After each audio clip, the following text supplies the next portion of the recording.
Introducing NEET incognito. तो NTA बिल्कुल incognito mode पे चला गया, कभी अनएक्सपेक्टेड हाई कट ऑफ तो कभी अनएक्सपेक्टेड डिफ़िकल्टी लेवल। तो उस चीज़ को टैकल करने के लिए I am curating a series named NEET incognito.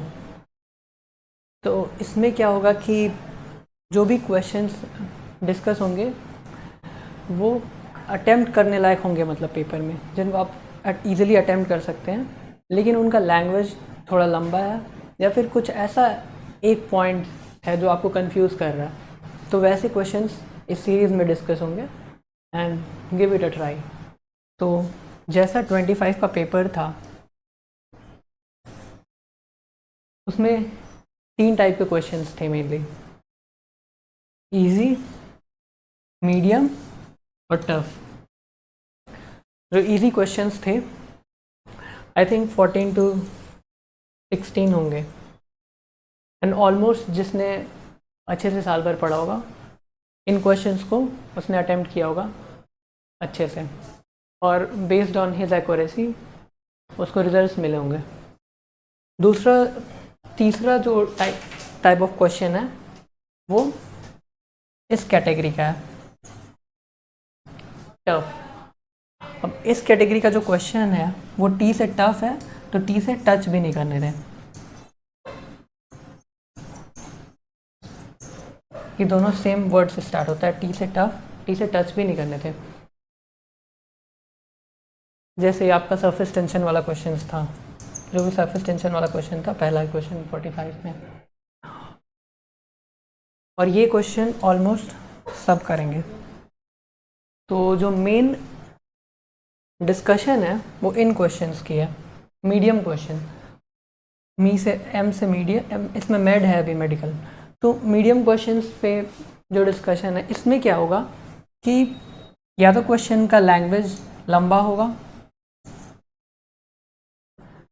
या तो कुछ ऐसा वो ऐड कर देंगे जो वर्ड आपने सुना नहीं होगा, तो वो कुछ वर्ड ऐसा यूज़ कर देंगे जिससे आप कंफ्यूज होकर रुक जाएंगे।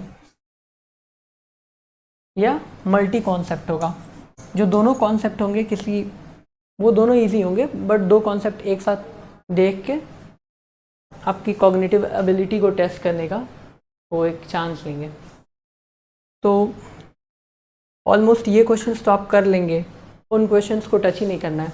तो we will be discussing these type of questions. Medium question जो अप्रोचेबल हो, करने लायक हो, और उनको अप्रोच कैसे करना है, मतलब ये क्वेश्चंस होंगे करने के लायक, बट उनका लैंग्वेज जो होगा वो काफ़ी या तो लंबा हो सकता है, या सॉल्यूशन करते टाइम जाओगे तो वो सॉल्यूशन लंबा हो सकता है, कॉम्प्लेक्स हो सकता है, एक जगह भी लैप्स ऑफ कॉन्सेंट्रेशन हुआ तो फिर या तो आपको फिर से स्टार्ट करना पड़ेगा या उसका कोई रॉन्ग वाला ऑप्शन मैच हो जाएगा, जो कि ज़्यादातर होता है। एंड थोड़ा भी लैप्स ऑफ कॉन्सेंट्रेशन इसमें होगा तो it is just like touching of side 4th या 5th विकेट का जो बॉल है उसको टच करने जैसा ये होगा। तो लेट्स ट्राई। आज जो फर्स्ट चैप्टर है यूनिट एंड डायमेंशन, हम लोग ट्राई करते हैं इसके क्वेश्चन। तो जैसे ये पहला क्वेश्चन है, अब इस क्वेश्चन में प्रॉब्लम है कि जब आप करोगे तो या तो इसका लैंग्वेज आपको बड़ा लग सकता है या डेटा बहुत ज़्यादा है, इसमें डेटा आपको ज़्यादा दिखेगा। तो लेट्स से कि आप स्टील वायर से आपने स्टार्ट किया और जब आप मेन स्केल डिवीज़न तक जाते हो तो आप यंग मॉडुलस, डायमीटर, मास, लेंथ, अब बहुत ज़्यादा कंफ्यूज हो गए हो, या तो बहुत ज़्यादा डेटा है या तो आप लास्ट लाइन तक जाते जाते फर्स्ट लाइन आपको याद भी नहीं कि उस क्वेश्चन की क्या है। तो ऐसे क्वेश्चन में आप एक तो अंडरलाइन करते करते स्टार्ट करो और आप डेटा लिखते जाओ। जैसे यहाँ पे डायमीटर है तो आपको पता है कि इसमें रेडियस का काम आएगा, तो आप रेडियस इज इक्वल टू 0.5/2 आप लिख दो। उसके बाद यंग्स मॉडुलस दिया है, तब y इज इक्वल टू 2 × 10⁻11। आप लिखते जाओ क्वेश्चन, जो भी आपको डेटा मिल रहा है उससे आप लिखते जाओ। और कभी कभी आप लिखोगे तो ऐसा कुछ, आप अगर वैसे क्वेश्चंस किए रहोगे तो आपकी जो हैंड आई कोऑर्डिनेशन है उसके वजह से आपको कोई कॉन्सेप्ट याद आ जाएगा, या फिर इसमें कौन सा कॉन्सेप्ट लगेगा आपको नहीं भी याद हो रहा होगा, तो वो चीज़ आप टैकल कर लोगे वहाँ पे। तो आपने रेडियस लिखा, वाई लिखा, मास m दिया, ठीक है, उसने मास नहीं दिया, लेंथ 1 मीटर उसने दिया है, और a vernier scale with 10 divisions is attached to the end of this wire, ठीक है, वर्नियर स्केल दिया, reference wire to which a main scale of least count 1 millimetre. तो ये मेन स्केल की जो एक डिवीज़न की वैल्यू है वो दिया। अब ये लाइन जब आप पढ़ोगे तो आप देखोगे ऐसा आपने कई सारा क्वेश्चन किया होगा जिसमें 10 VSD is equal to 11 MSD, 9 MSD, उससे छोटा नहीं हो सकता। तो वैसे ही इसने दिया है कि 10 divisions of the vernier scale is equal to 9 main scale. तो ये आपको लगेगा कि हाँ, इससे वर्नियर का लीस्ट काउंट पता चल जाएगा अपन लोगों को। तो आप निकालिए यहाँ पे least count 10 VSD is equal to 9 MSD। यहाँ पे आपको 1 वर्नियर स्केल डिवीज़न पता चलेगा 0.9 MSD, और MSD की वैल्यू दी हुई है, इसने कहाँ दिया है, 1 मिलीमीटर दिया, तो ये हो जाएगा 0.9 मिलीमीटर, ठीक है। अब इस कंडीशन में आप यहाँ तक सारा डेटा जैसे जैसे आपको दिखते गया, फर्स्ट रीडिंग में आपने लिख लिया, आपने वेट नहीं किया कि लिखें नहीं लिखें, आपने उस चीज़ का वेट नहीं किया। आप एक बार पढ़ रहे हो क्वेश्चन, फिर दूसरी बार रीडिंग लिख रहे हो, वो अप्रोच नहीं करना है। आप जैसे ही क्वेश्चन पढ़ो, फर्स्ट राउंड में आप रीडिंग लिख लो, जो भी रीडिंग दिख रहा है, और एक बार रीडिंग लिखने से या आपको क्वेश्चन दोबारा भी नहीं पढ़ना पड़ेगा। और मेन जो अच्छी चीज़ है कि आप अप्रोच, आपका हैंड आई कोऑर्डिनेशन बेटर होगा, कि आप जब 10 VSD इज इक्वल टू 9 ये चीज़ें फेमिलियर चीज़ें देखेंगे, जैसे टाइप के आप क्वेश्चंस कर चुके हैं, तो वो चीज़ आपको बहुत फ़ायदा पहुंचाएगी। आपने अभी तक के डेटा को लिख लिया, अब आप लीस्ट काउंट इसका तो आराम से निकाल लेंगे, 1 माइनस 0.9 जो कि हो जाएगा 0.1 मिलीमीटर। लेकिन ये आपको अब थोड़ा थोड़ा लग रहा होगा कि ये मल्टी कॉन्सेप्ट की तरफ जा रहा है, और जैसे ये मल्टी कॉन्सेप्ट की तरफ जाएगा तो आपको देखना पड़ेगा कि ये रेडियस दे दिया हमको, लेंथ दे दिया, यंग मॉडुलस दे दिया, और इफ़ द लोड दे रहा है, load on the steel wire is increase by 1.2 kg, the vernier scale which coincides with the main scale division.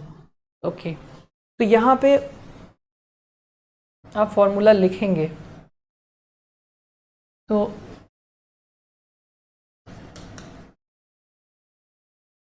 जो यंग मॉडुलस का फॉर्मूला उस चैप्टर में है उसको आप लिख लीजिए, F/A डेल्टा L। उस पूरे को लिखते टाइम आपको रियलाइज़ हुआ होगा कि ये सारा चीज़ दिया है, तो ऑलमोस्ट यही फॉर्मूला लगेगा। इतना आपको रियलाइज़ होगा अगर आप सिंपल भी आप क्वेश्चंस अगर साल भर किए होंगे तो ये फॉर्मूला जब आप रखोगे तो उनकी वैल्यूज़ आपको रखनी पड़ेगी। वाई वैल्यू, तो आप डेटा लिख लेता हूँ रीडिंग से।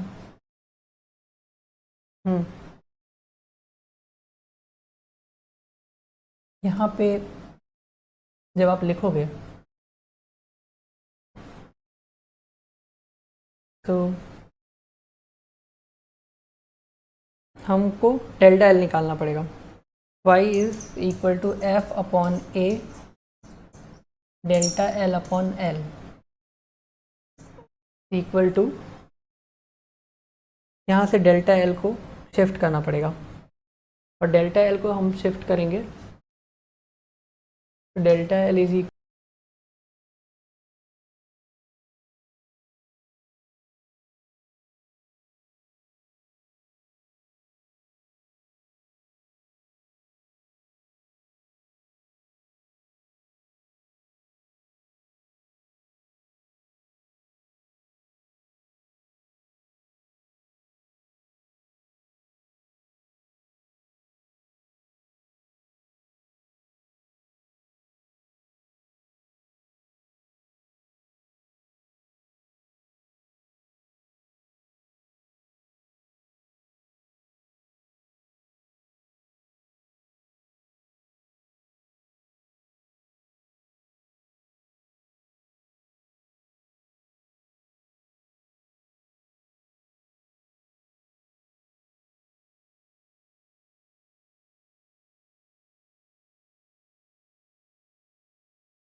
तो आप जब इसको कैलकुलेट करोगे 3.3 मिलीमीटर आएगा। ओके, अब ये 0.3 मिलीमीटर आया, आपने वहाँ से आई थिंक 0.1 मिलीमीटर निकाला था या लीस्ट काउंट। ये एक दूसरा कॉन्सेप्ट है, वो दूसरा कॉन्सेप्ट है, वो दूसरे चैप्टर का, ये दोनों को मिक्स करके बस क्वेश्चन को लंबा करने के लिए। अब इसने क्या बोला, वर्नियर स्केल विच कोइंसाइड्स, ये डिवीज़न पूछ रहा है। तो आपको जो मेज़रमेंट आया है उसने डेल्टा एल ही मेज़र किया है, इसने इसको मेज़र किया है जो आप वर्नियर कैलिपर्स यूज़ कर रहे हो, और आपको उस वर्नियर कैलिपर का लीस्ट काउंट पता चल गया। अब सिर्फ आपको डिवीज़न निकालना है, क्योंकि जो भी मेज़रमेंट आती है वो लीस्ट काउंट इनटू डिवीज़न आती है, नंबर ऑफ जो भी कोइंसाइडिंग डिवीज़न होगा। तो जब आप इसको निकालते हो तो जो डिवीज़न आता है वो 3 आता है, 0.3 डिवाइडेड बाई 0.1, 3। तो इसका आंसर जो हो जाएगा वो 3 हो जाएगा, थर्ड डिवीज़न। ओके, तो अगर क्वेश्चन लंबा लगे या मल्टी कॉन्सेप्चुअल क्वेश्चन हो तो आप रुको, सारा डेटा आप लिख लो अच्छे से, और लिखने के बाद आप उसको, अगर आपको पहले नहीं भी याद होगा तो हैंड आई कोऑर्डिनेशन से, वो आपने पहले क्वेश्चन किया था कि 9 डिवीज़न इक्वल टू 10, वो करते करते आप वहाँ तक पहुँच सकते हो। और फर्स्ट राउंड में इन चीज़ों को अटैम्प्ट करने की भी ज़रूरत नहीं है। फर्स्ट राउंड में आप L D I by D T, ये जो भी डायरेक्ट क्वेश्चन आ रहा है एरर का 1% प्लस 2% प्लस 3%, वही आप अटैम्प्ट करें। बट एट द लास्ट आपको नंबर फेच करने टाइम बचा है, तो आपको इन क्वेश्चंस की तरफ जाना पड़ेगा, वो इम्पॉर्टेंट है। अपन नेक्स्ट क्वेश्चन देखते हैं। यहाँ पे एक क्वेश्चन है, पहले आप पॉज करके इसको ट्राई कर लीजिए, ठीक है।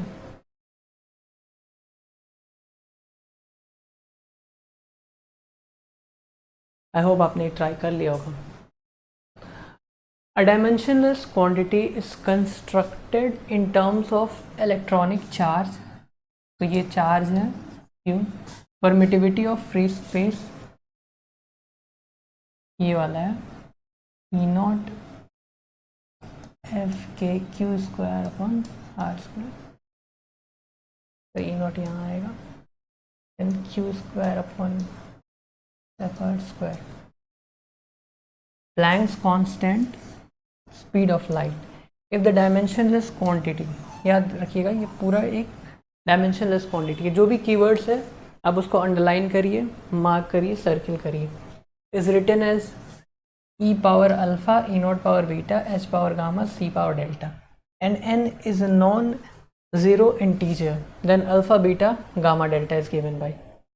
तो सबसे पहले यहाँ पे कॉलम है इलेक्ट्रॉनिक चार्ज E, आप सबके डायमेंशन लिखिए पहले। E आपको पता है कि 80 होगा, क्योंकि जो करंट होता है वो Q/T होता है, तो यहाँ से Q जो हो जाएगा आपका वो IT होगा। ओके, आपने इसको लिख लिया। उसके बाद परमिटिविटी ऑफ फ्री स्पेस, तो F जो होता है वो KQ/R² होता है, और K को आप भूल जाइए, 4πε0 में 4π को भूल जाइए, तो डायमेंशन के हिसाब से ε0 की इम्पोर्टेंस है। इसको इधर भेजेंगे आप, तो आप Q²/FR² ये हो जाएगा। ठीक है, तो पहले आप दो के डायमेंशन लिखिए, फिर बाकी दो के तो काफ़ी इजी हैं। इसका 80 हमें मिल गया, इसका जो होगा वो a² ये तो है ही, अपॉन MLT-2, ये फोर्स का हो गया, और ये R² है, तो ये L³ हो जाएगा। अब हम लिखेंगे इसको, तो सबसे पहले यहाँ पे क्वेश्चन के हिसाब से लिखते हैं e power alpha, e not power beta, h power gamma, c power delta. और मेरी हैंडराइटिंग इतनी गंदी नहीं है, अच्छी है। प्रॉब्लम है कि ये वर्टिकल बोर्ड के यूज टू नहीं हो, तो इसलिए ऐसा हैंडराइटिंग आ रहा है, तो उसको बेयर कर लेना, सॉरी। अब यहाँ पे आप सबसे पहले इसका लिखेंगे 80, यहाँ पे पावर आपका हो जाएगा अल्फ़ा, उसके बाद ई नॉट A², यहाँ पे t ऊपर जाएगा तो t पावर 4, यहाँ पे m नीचे है तो m power -1, L to the power -3, I guess it's correct. Okay, तो इसको अल्फ़ा मिल गया, इसको बीटा मिल गया। उसके बाद कौन सी क्वांटिटी आती है? Planck's constant. Planck's constant quite easy, इसका आपको डायरेक्ट मिल जाएगा प्लैंक्स कांस्टेंट का।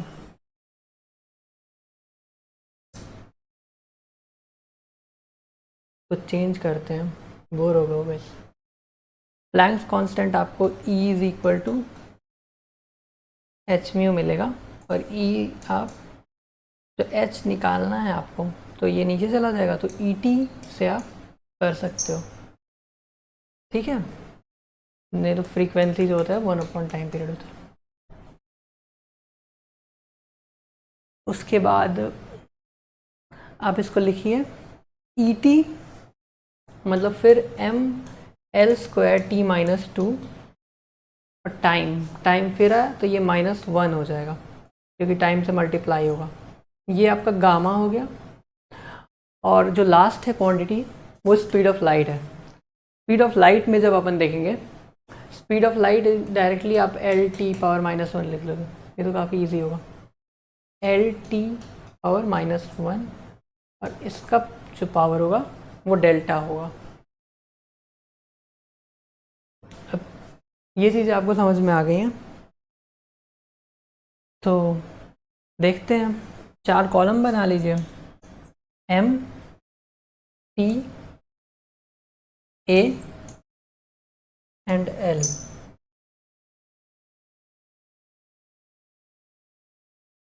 M में क्या क्या है एक बार चेक कर लीजिए, सारा क्वांटिटी तो सही है।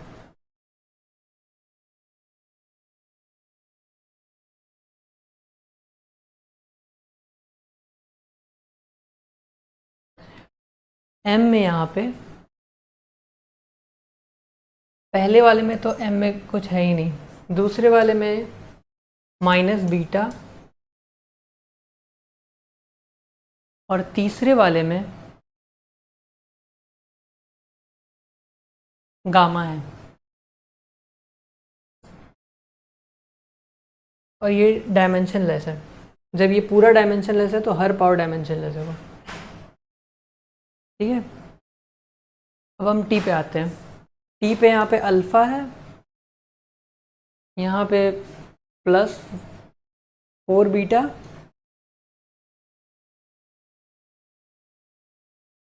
यहाँ पे आपका 2 गामा,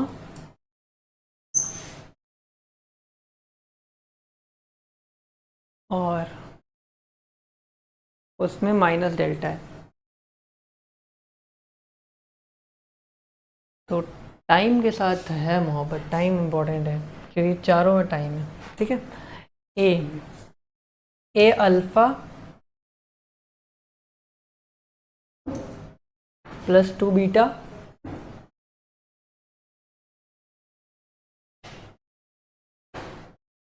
और तो नहीं है। अब लेंथ में अपन देखें तो minus 3 beta plus 2 gamma plus delta, ये आपके चारों क्वांटिटीज हैं।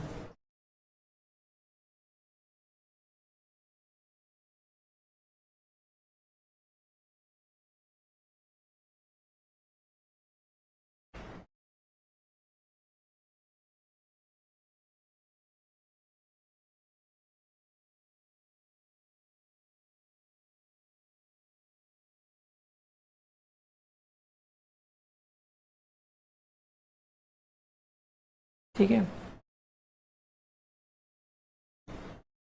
Plus delta and time. I think time में एक बार चेक करते हैं।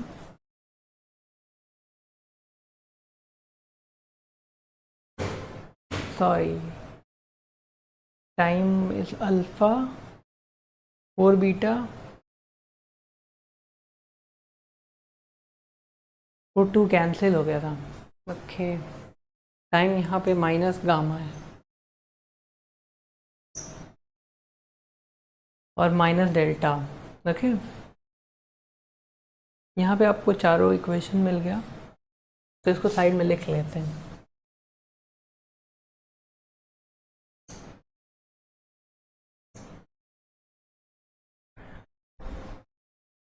Minus beta plus gamma is equal to 0,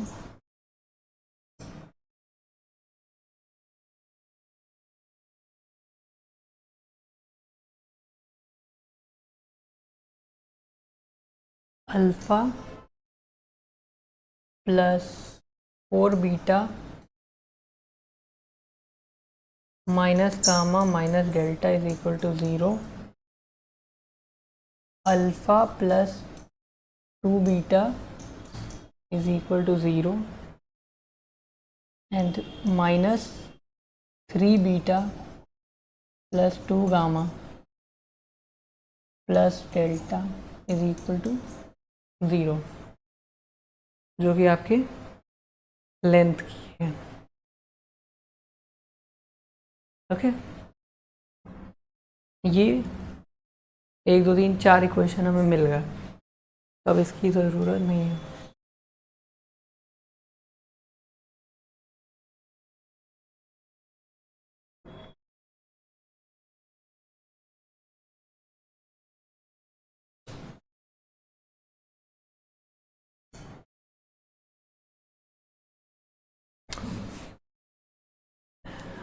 अब यहाँ पे देखेंगे तो alpha is equal to beta, ये फर्स्ट इक्वेशन,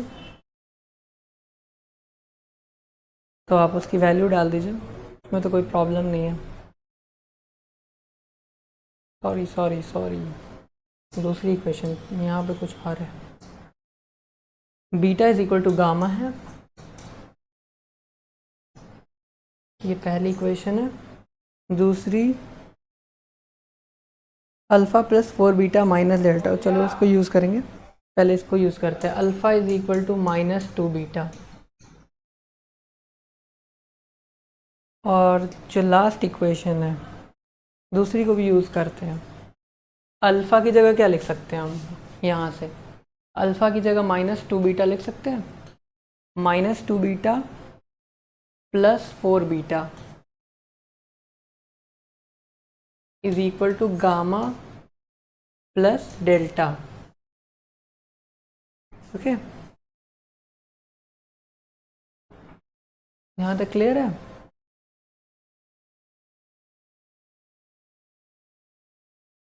यहाँ तक एक बार प्रोसेस कर लीजिए।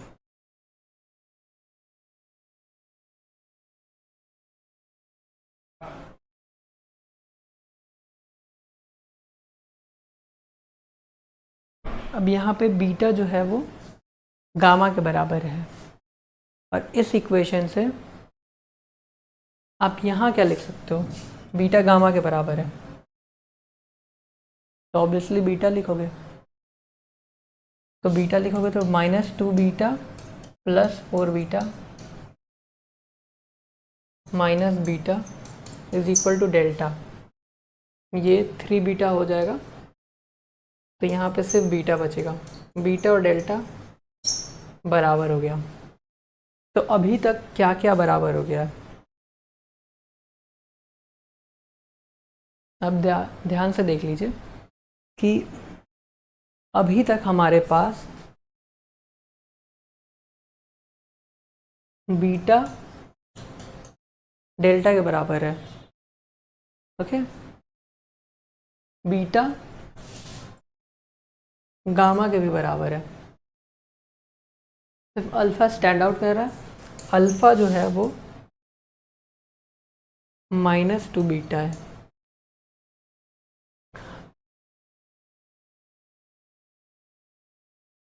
ये तो माइनस दिख रहा है, तो यहाँ पे उसने एक ट्रिक किया है।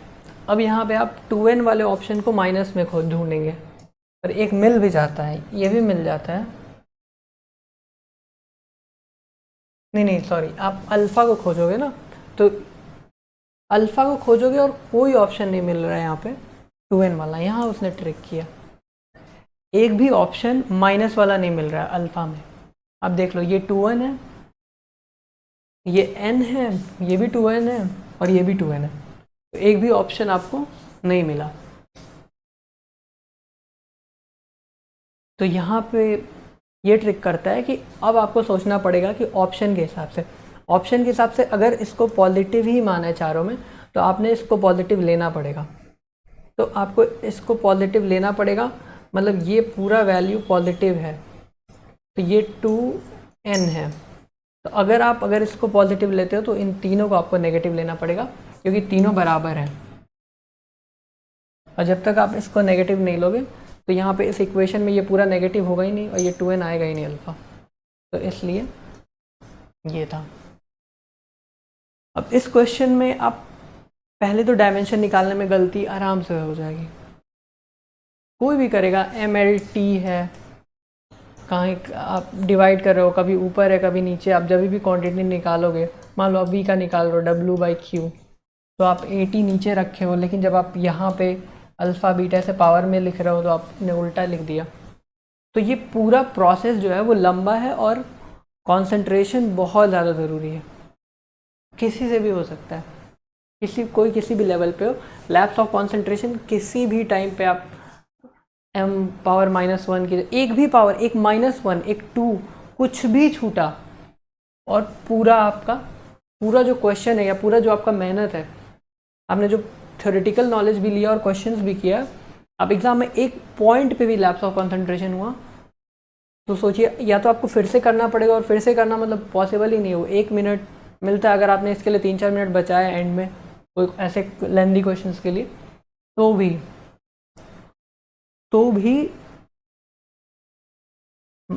3 मिनट मिनिमम लग ही जाएगा आपको पूरा प्रोसेस करने में। एंड इतना करने के बाद भी अगर आप यहाँ पे कंफ्यूज हो गए, 2n माइनस ये तो माइनस में आ रहा है, कैसे लें, तो यहाँ पे भी आप चारों ऑप्शन में गलती कर सकते हो। तो एंड तक आपको कंसंट्रेशन बहुत ज़्यादा चाहिए, बहुत ही। Okay, I think we should move forward.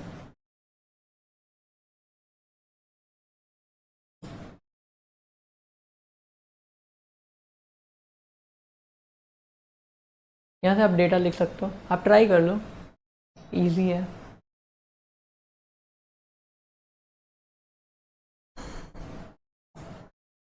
पहले दो पे आपने जो भी बिल्ड किया उन क्वेश्चंस पे, मेन यहाँ पे क्वेश्चन कराना ही नहीं है. जैसे वो चल नहीं रहा कि हम 10 मिनट में 50 क्वेश्चन कर ले.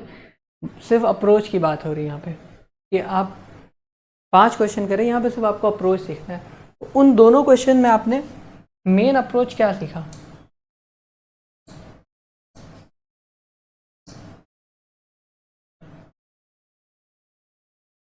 आप क्वेश्चन पढ़ें तो ए से लेके इज तक आप जो भी पढ़ रहे हो यहाँ से स्टार्ट करो, तो आप अंडरलाइन करो और डेटा लिखते जाओ आप रफ कॉपी में. जब भी आप लिखोगे चीज़ों को, ये चीज़ें लिखोगे, हैंड आई कोऑर्डिनेशन से आपको हिट करेगा. ठीक है, मेन इस क्वेश्चन में यही था कि दो अलग अलग चैप्टर को मिक्स कर दिया था थोड़ा सा, और आप कर लेते. बट वही था कि आपको थोड़ा सा उसी टाइम लिखना पड़ेगा, नहीं तो आप भूल जाओगे भाई कि ये वर्नियर कैलिपर्स में यंग मॉड्यूलस क्या क्या लेगा के आ रहा है. वो चीज़ें आपको बस वो क्वेश्चन आएगा तो आप थोड़ा सा हेजिटेट हो जाओगे.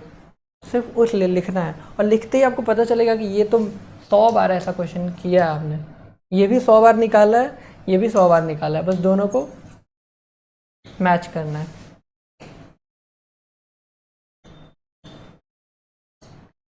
इस क्वेश्चन में क्या था?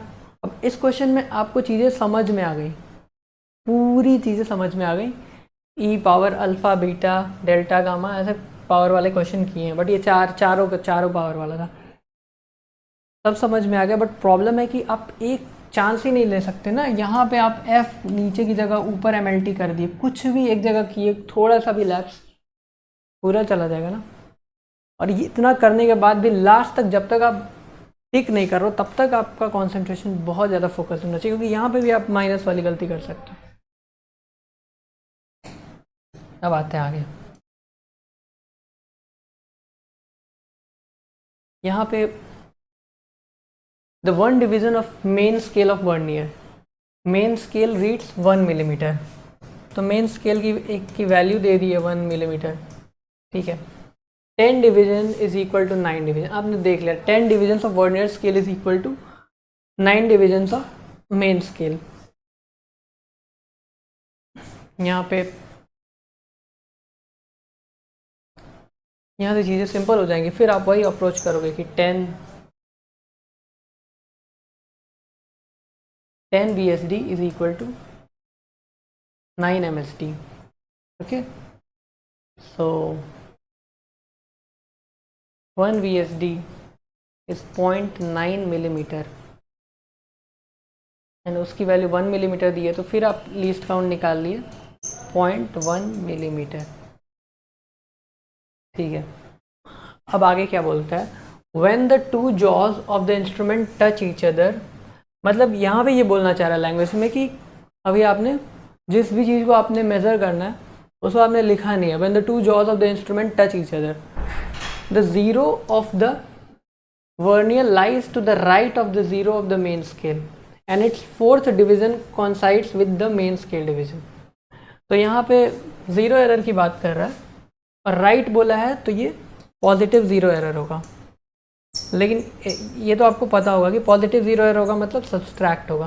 तो पॉजिटिव ज़ीरो एरर हुआ यहाँ पे, और फोर्थ डिवीज़न मतलब जो भी लीस्ट काउंट आया है 0.1 मिलीमीटर, ज़ीरो एरर आपका होगा प्लस 0.4 मिलीमीटर. जैसे जैसे क्वेश्चन आ रहा है आप लिखते जाओ, कैलकुलेट करते जाओ, चीज़ें आसान होंगी. नहीं तो फिर आपको फिर स्टार्टिंग पे जाना पड़ेगा. When a spherical bob is tightly placed between the two jaws, the zero of the vernier scale lies in between 4.1 and 4.2 centimetre. मतलब 4.1 से आप स्टार्ट करोगे and the sixth vernier division coincides with the scale division. अब ये diameter बताना, बहुत simple. बस अब टाइम आपका क्या बचाएगा कि आप वेट मत करो कि यहाँ तक पूरा पढ़ लें फिर हम कैलकुलेट करेंगे फिर हम लिखेंगे चीज़ों को. बस यहाँ पे आपको टाइम सेव करना है। ये बीच वाले क्वेश्चन है जो बफर जोन है, यहाँ पे जो जितना जल्दी कर रहा है या फिर यहाँ पे चीज़ों को बचा रहा है वही चीज़ है। तो उसके बाद आप 1.6 4.1 प्लस यहाँ पे आप 6th डिवीज़न कौन साइड बोल रहा है, और अपन ने लीस्ट काउंट निकाला 0.1 मिलीमीटर, तो ये सेंटीमीटर में है तो वो 0.01 हो जाएगा, और ये जो वैल्यू आएगी वो 4.16 आएगी। ठीक है, 4.16 सेंटीमीटर, और ये ज़ीरो एरर है ही। तो अगर पॉजिटिव ज़ीरो एरर है आपको माइनस करना है जो लास्ट वैल्यू निकालने के लिए, जो भी मेजर्ड वैल्यू निकालने के लिए।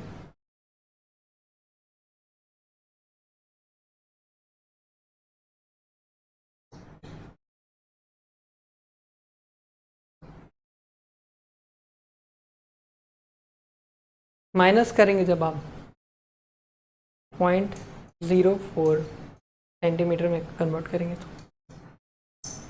तो ये 4.12 सेंटीमीटर आएगा। पावर में आप लिखना चाहें तो 412 इंटू 10 पावर -2 सेंटीमीटर।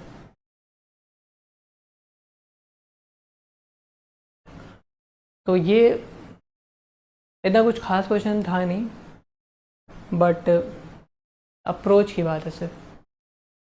अप्रोच की बात इसमें ये है कि आप उसको लिखते जाएं, जो जो चीज़ें मिल रही हैं आप कैलकुलेट करिए, उसको लिखिए। आप वेट मत करिए कि आप फिर से पूरा पढ़ रहे हो।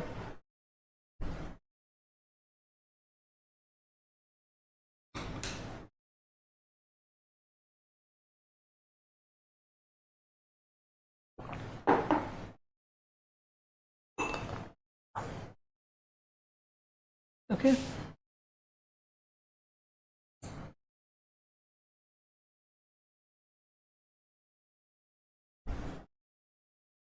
क्वेश्चन नंबर 4, 2 फुल टर्न्स, ये अंडरलाइन कर लो, 2 full turns of circular scale of a screw, okay, cover a distance of 1 millimeter, okay, on its main scale. The total number of divisions on the circular scale is 50. Total number of divisions 50 है.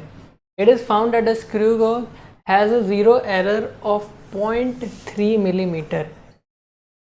Minus, okay, इसमें दे दिया, left right भी नहीं बोल रहा, direct उसने दे दिया कि नेगेटिव जीरो एरर है. While measuring the diameter of a thin wire, a student notes the main scale reading 0.33 millimeter, okay, and the number of circular divisions in line with the main scale as 35. Okay, तो आपको diameter बताना है. देखिए, अब इस chapter में कुछ definitions हैं. ऑब्वियसली आपको पिच की डेफिनेशन पता होगी, तो पिच की डेफिनेशन पता है, तो पिच में हमने 2 फुल टर्न्स की बात नहीं की, 1 फुल टर्न्स की बात की है. इसमें अगर आपको पिच निकालना है कि distance cover over 1 full turn off the circular scale, उसको अपन पिच बोलते हैं. तो इसमें 2 फुल टर्न्स का दिया है, ठीक है, 2 फुल टर्न्स का दिया है 1 मिलीमीटर. तो वन टर्न का कितना होगा 0.5.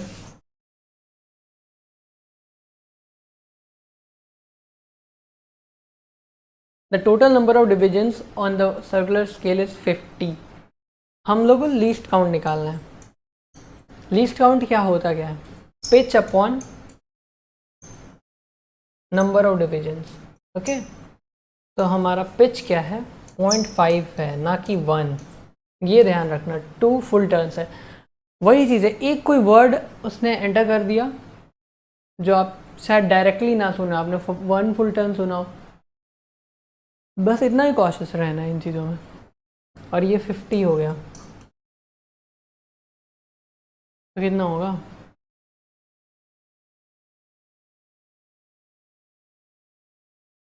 ये आपका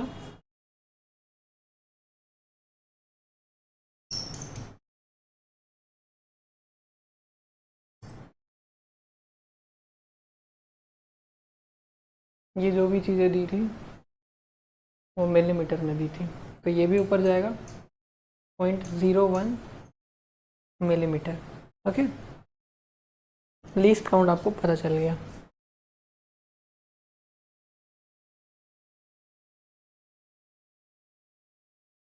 A student notes the main scale reading of 3 millimeter and the number of circular division 35. Okay, तो आप मेजर्ड वैल्यू निकालने के लिए 35 सॉरी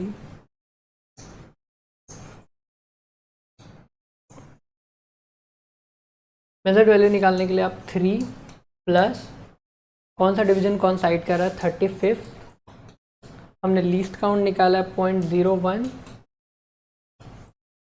और यहाँ पे -0 एरर है, तो ऐड होगा, ऑपोजिट होता है, प्लस 0.03, ये जो वैल्यू आ जाएगी ये 0.35 आएगी, फिर ये 0.38 आ जाएगी, 3.38 मिलीमीटर। तो इसमें कहीं रुकने लायक कुछ था नहीं, सिर्फ यहाँ पे 2 फुल टन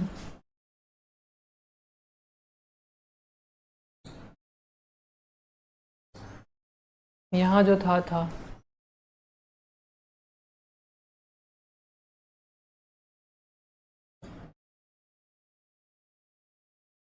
और जो भी क्वेश्चन आप कर रहे हो आप पहले क्वेश्चन देख के पॉज कर लो, ट्राई करो, चांस है कि हो जाएगा।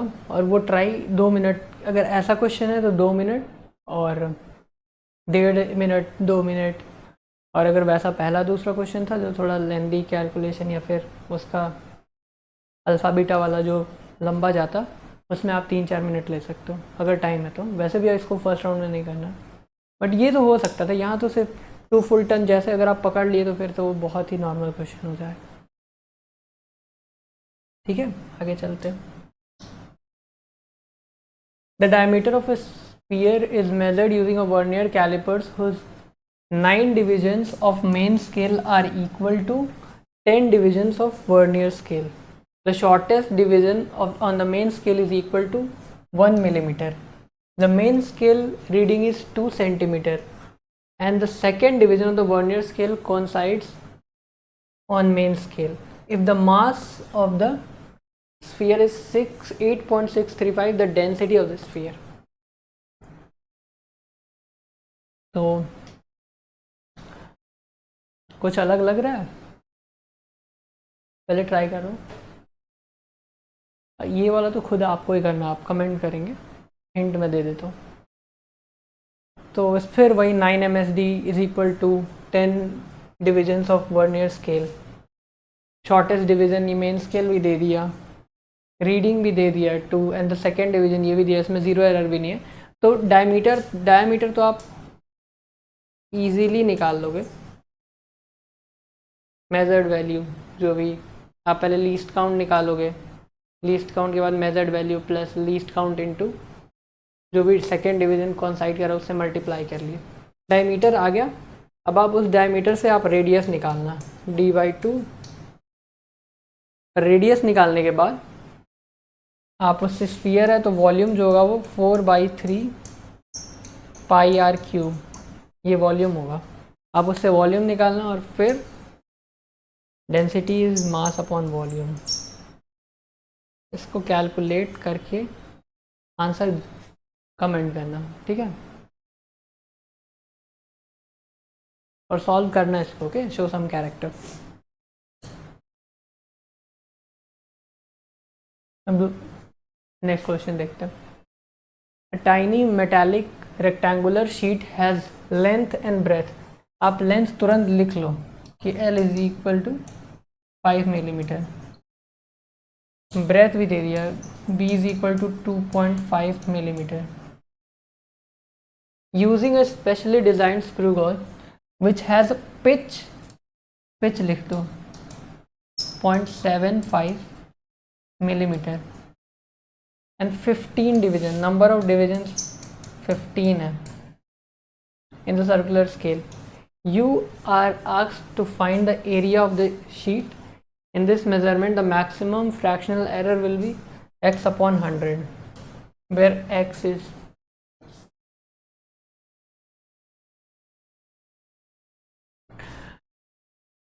तो इस चैप्टर में बहुत ज़्यादा स्कोप नहीं है, आने वाले चैप्टर में शायद आपको और अच्छे क्वेश्चंस दिखे, बट इसमें जो चीज़ें छोटी छोटी चीज़ें हैं वो बस पकड़नी है। जैसे इसमें 2 फुल टर्न वाला था, या वो लेंदी alpha beta gamma delta 4 value देके वो काफ़ी लेंदी बना सकते हैं, या कोई एक ऐसा, या फिर उसको एक्सटेंड कर देंगे, आपसे डायमीटर निकलवाते थे वॉल्यूम फिर डेंसिटी निकलवाने लगेंगे, या फिर उसको कोई एक ऐसा वर्ड डाल देंगे जिससे आप थोड़ा सा कंफ्यूज हो सकते हो 2 फुल टर्न्स वाला।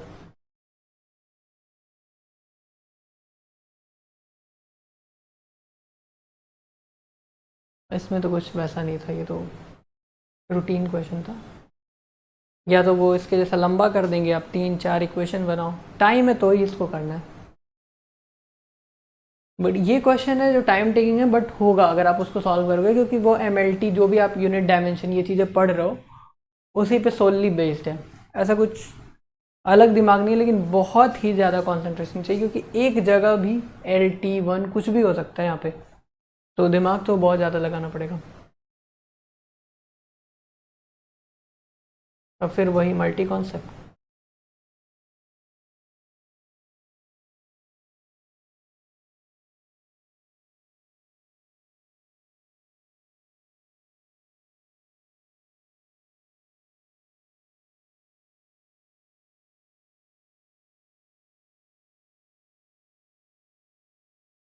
हाँ,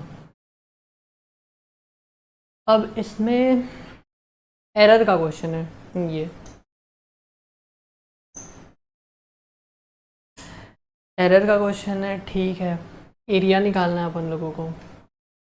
तो एरिया जो होता है वो लेंथ इनटू ब्रेथ होता है। तो अगर इसको आप फ्रैक्शनल वाले में कन्वर्ट करोगे तो delta A upon A is equal to delta L upon L plus delta B upon B। Okay, तो यहाँ पे जो चीज़ हो रहा है कि ठीक है, हमारे पास लेंथ है, ब्रेथ है, एरिया भी है। समझ में नहीं आ रहा कि ये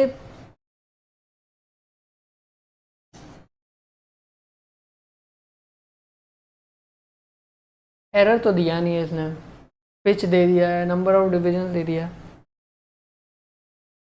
मान लीजिए आपको नहीं आइडिया, जो भी कॉन्सेप्ट है कि आप एरर नहीं पता होता है तो क्या लेते हैं, जिसको पता होगा उसको तो पता ही होगा। मैं कह रहा हूँ आपने शायद वैसा क्वेश्चन नहीं किया हो और आ गया डायरेक्ट एग्जाम में, तो आप सोचो ना कि आप दिया क्या, पिच और नंबर ऑफ डिवीजन से क्या निकाल सकते हो आप, कौन सा वो चीज़ है जो आप निकाल सकते हो इससे। थोड़ा सा आप मतलब यहाँ पे हिट एंड ट्रायल चल रहा है कि आप, ठीक है आपको नहीं पता कि वो जो भी कॉन्सेप्ट है, जिसको पता होगा उसको तो पता ही होगा, बट आप कंफ्यूज हो गए, ये आप ऐसा क्वेश्चन आप नहीं किए थे और अचानक ऐसा पहली बार आया।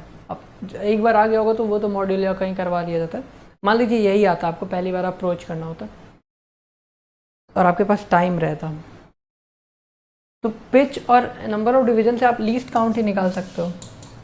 लीस्ट काउंट तो निकाल, मोस्ट ऑब्वियस चीज़ यही है, लीस्ट काउंट।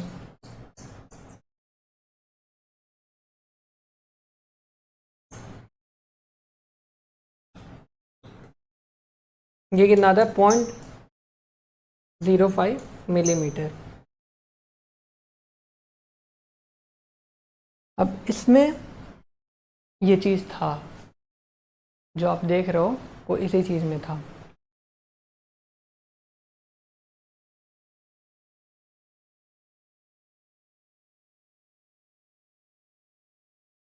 कि आप जो डेल्टा एल एरर है, जब भी आपको एरर नहीं दिया हो या आपको एरर नहीं पता हो, तो जो लीस्ट काउंट होता है उसी को आपको एरर लेना होता है।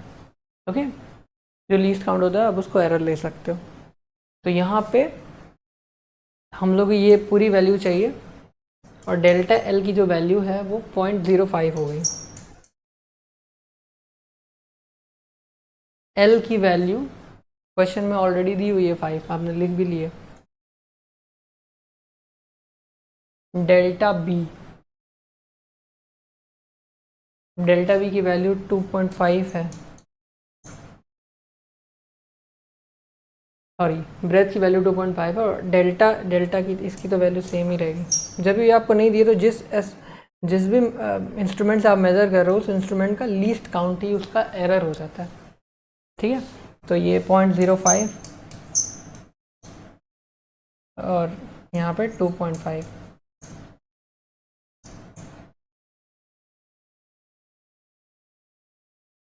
अब इसको जब आप ऐड करोगे तो वही सिंपल एलसीएम लोगे, यहाँ पे 5 है, ये 0.05 ही होगा, ये 2 से मल्टीप्लाई 2 से 0.01 हो जाएगा, 0.1 हो जाएगा।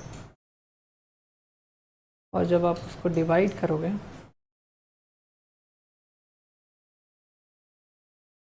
तो जो आएगा वो 0.03 आएगा मिलीमीटर। तो ये उस फॉर्म में दिया नहीं है, सॉरी एरर बोल रहा हूँ, इसका यूनिट थोड़े होता है। ये जो फ्रैक्शनल एरर आएगा डिवाइड करने पे 0.03, और 0.03 आएगा x/100 के फॉर्म में दिया है तो वो 3/100 होगा। तो यहाँ पे आप क्या लिखोगे, सिर्फ x की वैल्यू पूछ रहे हैं तो यहाँ पे आप 3 लिखोगे, ये आपका आंसर हो जाएगा, ठीक है। अगर आपको पता था कि लीस्ट काउंट को आप एरर ले सकते हो, वेरी गुड, प्रॉब्लम ही नहीं है। बट आपको नहीं भी पता था तो आप अगर ऐसा क्वेश्चन, कोई एलियन क्वेश्चन आपको लगता है, आप लिखोगे सारे वैल्यूज़ तो आपका दिमाग चला जाएगा कि इसमें और तो कुछ दिया ही नहीं है, यहाँ पे पिच और डिवीज़न दिया, इससे लीस्ट काउंट ही आ सकता है और यही बच रहा है। तो कहीं ना कहीं 2-3 क्वेश्चन भी आप अगर ऐसे निकालते हो अप्रोच से कि आपको नहीं समझ में आ रहा, डायरेक्ट जो एक्चुअल कॉन्सेप्ट है वो आपको नहीं पता है, आप प्रैक्टिस करो, आप बहुत सारा थ्योरी पढ़ो, बहुत सारे क्वेश्चंस लगाओ, आप सारी चीज़ें करो। बट अगर कुछ क्वेश्चन ऐसे आपको जितना आता था वो करने के बाद भी कुछ क्वेश्चन आप अप्रोच कर सकते हो अगर आप उसको अच्छे से लिखते हो और थोड़ा सा आप माइंड यूज़ करोगे तो, कि क्या दिया है इसमें, कितना पढ़ा हूँ मैं, उसके हिसाब से कितना चीज़ें दी हैं इसमें और क्या एक्स्ट्रा कर सकते हैं, ठीक है। नेक्स्ट पे चलते हैं। A quantity is measured repeatedly many times with an instrument. The readings are shown in figure where t represent true value of the measurement. Okay, ठीक है, ये जो है वो ट्रू वैल्यू है। Which of the following measurement is imprecise but accurate? तो ये एक है कि वो कई बार कई सारे वैल्यूज़ दे देता है, ट्रू वैल्यू दे देता है, उसके बाद स्टेटमेंट वाइज पूछ लेता है, कभी वो इसमें से कौन सा सबसे एक्यूरेट है, कौन सा सबसे प्रिसाइज वैल्यू है, ये चीज़ें वो ऐसे पूछता है। बट इसमें उसने ग्राफ के फॉर्म में पूछा है, ग्राफ के फॉर्म में पूछा है तो आप देखते हैं प्रिसाइज का मतलब क्या होता है और एक्यूरेट का।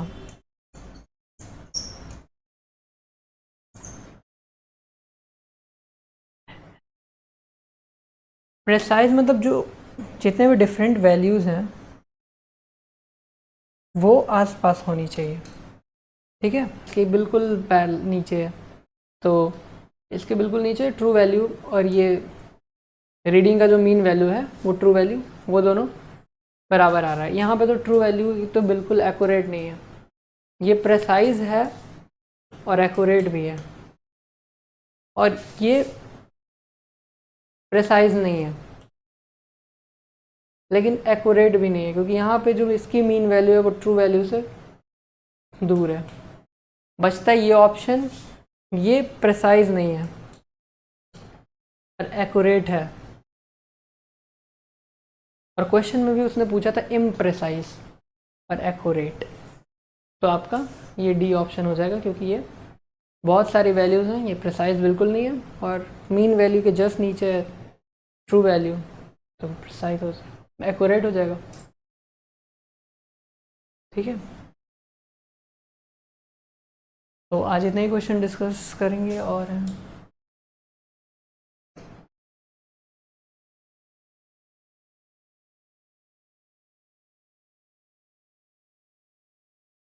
ये आप क्वेश्चन करेंगे जब, तो आप 3 से 4 मिनट्स का बिल्कुल जो आप सेकेंड क्वेश्चन आपने जो किया था उसी के जैसा, आपको सब सारा यूनिट पता होगा, हर चीज़ पता होगा, बट एक मोमेंट पे गलती हो सकती है। MLT आप नीचे ले लिए, ऊपर ले लिए, कुछ लिए, थोड़ा सा भी गलती करेंगे आप, तो यहाँ पे वो चीज़ हो सकती है। तो ये सेकंड क्वेश्चन का पैरेलल क्वेश्चन है, और सेकंड क्वेश्चन से जो भी आपने सीखा वो इसमें आप अप्लाई करके ज़रूर बताइएगा कि आपसे ये क्वेश्चन हुआ कि नहीं।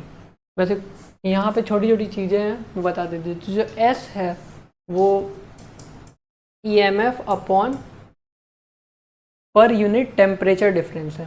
ठीक है, तो ये आप EMF जो होता है वो V W/Q से निकाल सकते हैं, mL² T-2 और नीचे AT डेल्टा T, इसका तो K हो जाएगा सिर्फ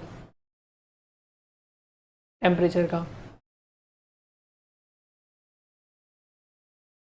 एंड सिग्मा इलेक्ट्रिकल कंडक्टिविटी, शायद जो 11th वाले होंगे उनको प्रॉब्लम हो सकता है इसमें, क्योंकि इलेक्ट्रिकल कंडक्टिविटी उन्होंने पढ़ी नहीं होगी, बट बाकी लोग को ये फार्मूला पता होगा, J = सिग्मा E। इससे आप सिग्मा की निकाल सकते हो। और 11th वाले भी इसको पता कर ले फार्मूला को, और उसके हिसाब से पुट करके वो फार्मूला को देख सकते हैं, सर्च कर सकते हैं, और उसको पुट करके MLT प्रॉपर जो भी बताया गया पेशेंस से, सिर्फ सेकंड क्वेश्चन जैसे इसमें भी पेशेंस दिखा के लास्ट तक जाना है और देखना है कि एरर हो रहा है या फिर एरर नहीं हो रहा है। J = सिग्मा E, इससे आप सिग्मा निकाल लोगे, J होता है I/A करंट डेंसिटी, और F = QE, इससे आप इलेक्ट्रिक फील्ड का निकाल सकते हो, F/Q से QAT और F MLT-2। तो यहाँ पे देखते हैं किसका आंसर आता है। बस पेशेंस दिखाना और जो भी लिखना सारा, के बाद जो S का आएगा उसका पावर, जो सिग्मा का आएगा, और K की जो वैल्यू दी है वो थर्मल कंडक्टिविटी की बात कर रहा है। थर्मल कंडक्टिविटी आप ये फॉर्मूला पढ़े होगे, Q/T। तो आज का लास्ट क्वेश्चन देखते हैं अपन। यहाँ पे सबसे पहले जब आप क्वेश्चन देखोगे तो स्पेक्ट्रोमीटर दिख गया आपको, एंगल ऑफ प्रिज्म दिख गया, और डिग्री दिख गया, मेन स्केल रीडिंग। तो ये बहुत डाउट पैदा करेगा कि यार ये स्पेक्ट्रोमीटर तो मैंने सुना ही नहीं है, एंगल ऑफ प्रिज्म, डिग्री, यहाँ पे हम वर्नियर्स के लिए सब सेंटीमीटर, मीटर, ये चीज़ें डायमीटर मेज़र करते थे, ऐसा कुछ तो पता नहीं था। बहुत सिंपल है, जो किए हो सेम चीज़ है वो, बट वो कुछ ऐसा स्पेक्ट्रोमीटर, एंगल ऑफ प्रिज्म कुछ ऐसा ले आने की कोशिश कर रहा है जिससे कि कुछ इंटरेस्टिंग लगे, या तुमको देख के डॉज करने का मन करे कि इसको छोड़ देते हैं, ये शायद नहीं देखे होंगे। बट आप लिखो, अगर टाइम है, सारा जो एकदम श्योर हो वो करने के बाद आप लिखो, तो लिखो मेन स्केल रीडिंग जो दिया हुआ है वो 58.5 दिया हुआ है, वर्नियर स्केल रीडिंग जो 9 डिवीजन दिया है। ओके, नहीं, vernier scale reading 9 divisions. Okay, given that one division on the main scale corresponds to half degree. Okay, तो यहाँ पे 1 स्केल हाफ डिग्री के बराबर है, तो यहीं से आप उसको रिप्लेस कर लो, सेंटीमीटर या जो भी चीज़ आप पढ़ रहे हो उसको डिग्री में कन्वर्ट कर दो, सिर्फ यूनिट चेंज हुआ है, बाकी कैलकुलेशन हर एक चीज़ सेम रहेगा।